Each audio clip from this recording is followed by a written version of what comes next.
অভ্যুত্থানের রাজপথে থাকা, পরামর্শ দেওয়া, গুরুত্বপূর্ণ পদক্ষেপে সহযোদ্ধার মতো ভূমিকায় থাকার কাজগুলো করেছিল বাংলাদেশ ইসলামী ছাত্র শিবির। আমরা আমাদের জায়গা থেকে স্পষ্ট একটি জিনিস বলতে চাই যে কেউ কোনোদিন কোনো সত্যকে চাপিয়ে রাখতে পারে না। সত্য প্রকাশিত হওয়া সময়ের শুধু অপেক্ষা। এই ফ্যাসিস্ট বিরোধী যে এক বিপ্লব, এই বিপ্লবে আমার সামনে উপস্থিত থাকা আমার সহযোদ্ধাদের বিপ্লবী সালাম। বিগত 16 বছরে খুনি শেখ হাসিনা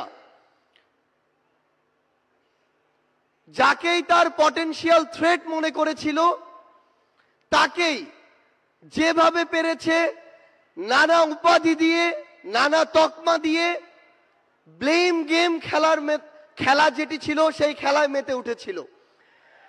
আমরা দেখেছি অনেক নিরপরাধ মানুষকে, অনেক নিরপরাধ আলেম ওলামাকে কিভাবে শুধুমাত্র তার পটেনশিয়াল থ্রেট মনে করার কারণে জেলখানা থেকে শুরু করে হামলা মামলা নির্যাতনের মাধ্যমে হত্যা করেছে।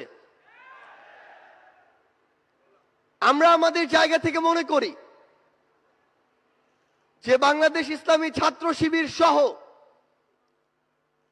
বাংলাদেশের এমন অনেক গুরুত্বপূর্ণ ব্যক্তি ছিল, সংগঠন ছিল, যাদেরকে এই খুনি শেখ হাসিনা বাংলাদেশে, এই স্বাধীন দেশে বেঁচে থাকাটা তাদের জন্য দুঃসাধ্য করে রেখেছিল। আমরা আমাদের জায়গা থেকে শুধু আপনাদেরকে একটি কথাই বলতে চাই, খুনি শেখ হাসিনা যেভাবে আপনাদেরকে সহ অনেককেই রিপ্রেজেন্ট করার চেষ্টা করেছিল, বাংলাদেশের বর্তমান প্রজন্ম সেটিকে কিন্তু বিশ্বাস করে না।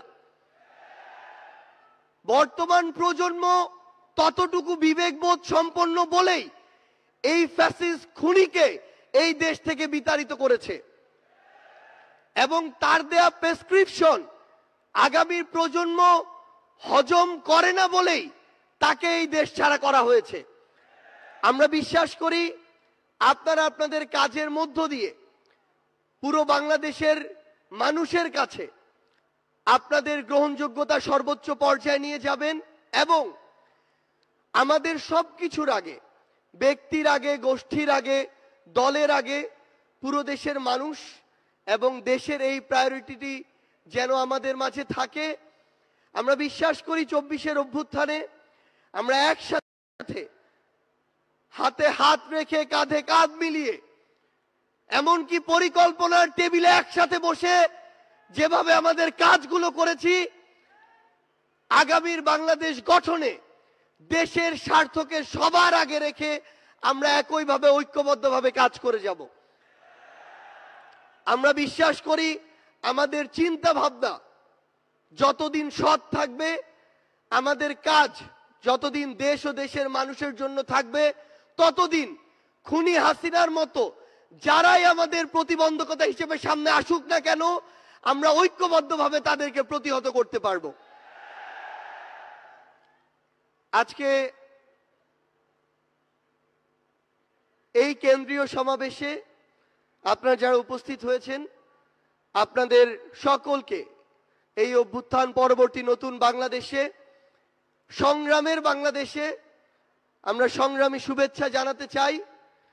আপনাদের সাথে আমাদের আবারও দেখা হবে যতক্ষণ আমাদের পথ সত্যের, যতক্ষণ আমাদের চিন্তা ভাবনা মানসিকতা ন্যায়ের, ততক্ষণ আপনাদের সাথে আমাদের আবারও দেখা হবে হয় সংগ্রামের রাজপথে অথবা বিজয়।